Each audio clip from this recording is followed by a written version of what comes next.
Hello friend, welcome to my channel. আজকে আমি আপনাদের জন্য নিয়ে এসেছি তেল ছাড়া বেগুনের একটি রেসিপি নিয়ে। তো চলুন চটপট দেরি না করে দেখে নিই এই রেসিপিটি আমি কিভাবে বানাচ্ছি। এর জন্য এখানে আমি নিয়ে নিয়েছি দুটো কাঁচা লঙ্কা কুচোনো, কিছুটা ধনেপাতা কুচোনো, দুটো মাঝারি সাইজের পেঁয়াজ কুচি আর একটা টমেটো কুচি। এখানে আমি নিয়ে নিয়েছি 10 পিস মতন বেগুন। এই বেগুনগুলোকে আমি গোল গোল করে কেটে নিয়েছি। তারপরে নুন আর হলুদ মাখিয়ে আধ ঘন্টার জন্য ম্যারিনেট করে রেখে দেবো। আধ ঘন্টার জন্য ম্যারিনেট করে রাখাটা জরুরি। আর আপনাদের কাছে যদি সময় খুবই কম থাকে তাহলে 15 মিনিটের জন্য ম্যারিনেট করে রাখলেও হবে। তবে ম্যারিনেট করে রাখাটা বেশি জরুরি, কেননা যেহেতু বেগুনটা তেল ছাড়া হবে, তাই জন্য ম্যারিনেট করে রাখলে বেগুনটা অনেকটা নরম হয়ে যাবে। দেখুন বেগুনগুলো ঠিক এরকমভাবে কাটতে হবে, খুব মোটাও কাটা যাবে না, আবার খুব পাতলাও কাটা যাবে না। সমস্ত বেগুনগুলোতে নুন হলুদ মাখানো হয়ে গেছে। এবার ওভেনের ওপরে কড়াই বসিয়ে দিয়েছি। তার মধ্যে দিয়ে দেবো 1 টেবিল চামচ সাদা তেল। এরপরে দিয়ে দিলাম দুটো মাঝারি সাইজের পেঁয়াজ কুচিয়ে রাখা।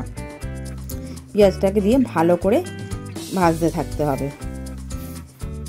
এই যে বেগুনটা রেসিপিটা, এটা সত্যিই স্বাদে একেবারে অনবদ্য।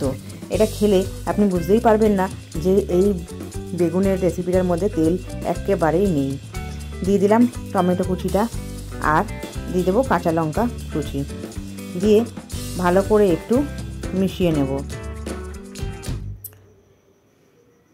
মেশাতে মেশাতে এর মধ্যে দিয়ে দেবো নুন পরিমাণ মতন, তারপর দিয়ে দেবো হলুদ গুঁড়ো, জিরের গুঁড়ো, লঙ্কার গুঁড়ো, ধনের গুঁড়ো 1 চামচ মতন, দিয়ে ভালো করে একটু মিশিয়ে কষিয়ে নেব।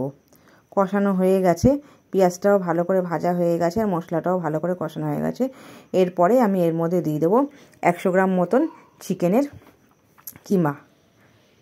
এই চিকেনের কিমাটা দিয়ে আমি ভালো করে পেঁয়াজ আর মশলাগুলোর সঙ্গে মিশিয়ে নেব। দিয়ে দেবো 1 চামচ মতন গরম মশলার গুঁড়ো। গরম মশলা এবার এটাকে ভালো করে মিশিয়ে নেব। এই পুরটা যে তৈরি করে নিচ্ছি, এতেই সামান্য 1 টেবিল চামচ তেল ব্যবহার করেছিলাম, আর কিন্তু কোনো রকম তেলের ব্যবহার এতে আমি করব না। এরপরে দিয়ে দিলাম 1 চামচের মতন টমেটো কেচাপ। টমেটো কেচাপটা দিলাম যাতে এই পুরটা বেশ একটু মাখা মাখা হয়। এরপরে দিয়ে দেবো ধনেপাতা কুচি আর দিয়ে দেবো কসুরি মেথি, দিয়ে ভালো করে মিশিয়ে নেব মাংস আর পেঁয়াজের সঙ্গে। মেশানো হয়ে গেছে। এবার এই পুরটা আলাদা করে সাইডে রেখে দেব।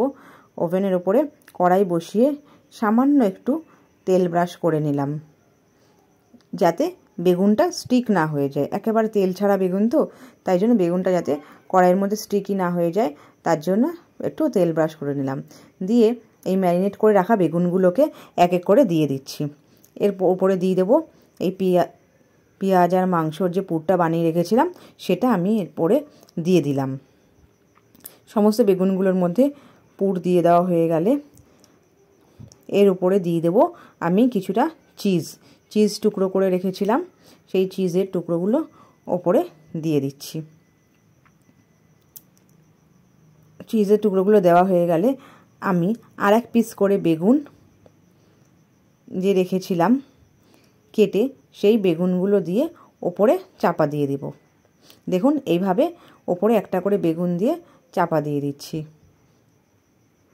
দিয়ে এটাকে ঢাকা বন্ধ করে 5 থেকে 7 মিনিটের জন্য রেখে দেব। বেগুনের একটা পাশ কিন্তু অলরেডি হয়ে গেছে, তাই জন্য খুব সাবধানে বেগুনের পাশটা উল্টে দিয়ে অন্য পাশটাও হতে দিতে হবে। খুব সাবধানে চেপে চেপে যাতে বেগুনের পুরটা না বেরিয়ে যায়, এই জন্য আমি খুব সাবধানে চেপে চেপে এইভাবে বেগুনটাকে উল্টে আর একটা পিঠ হতে দেব। এই বেগুনের রেসিপিটি অবশ্যই বাড়িতে একবার ট্রাই করে দেখবেন যে খেতে কেমন হলো, আর আমাকে কিন্তু কমেন্ট বক্সে অবশ্যই জানাবেন। এইভাবে ওপরেও আমি পুরটা দিয়ে দেব।